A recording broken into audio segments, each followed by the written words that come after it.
Sen gelmedin ki Hasan da. Şarkı var Ben Adılbek ham geldim onda yana. Dururdun yutmuş. Söyleyin. Nereden böyle zaman para var yanlar var şuraya. Şurada.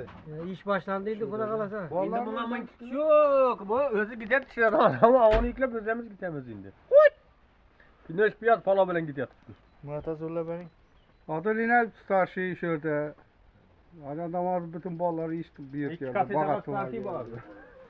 Elin götürerme pelenin gepler. Ona da yine işte yatmaz yine. Zakoni iş başlandı. Bilmem ben de bir. Bilmem de kampanya. Biraz Murat'a öyle ya. yatmaz yine. Su grubu attı ne adam böyle.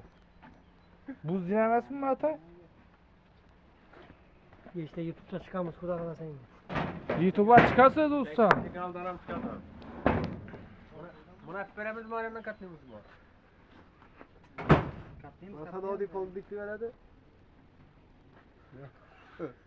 Adı vurdurduk. Adım vurup bilemeken. Ama ümit çekti. Var ya değil mi? Vaynalı 26 vardı.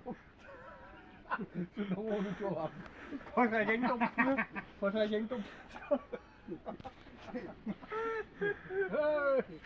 Söyle. Kana yapsın durman için. Bola dese bosa oynayın. Ay bu Huda halası çekere vardı bu. Kaçıyor göre. Ya verdik. Azrak kal. Yükler akım güzel ama. Bir adam boladı böyle iki adam.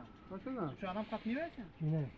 Kaçına buradan Aslan mı? yüklüyor. Bir iki adam buladı. Tarla kopmaz imanda yine. Güzel ama ondan Az yüksek panikte olmadı çıkardı yine. bola. Kanı Bunu getirin ver, ya tez tez. Gerek sanırsın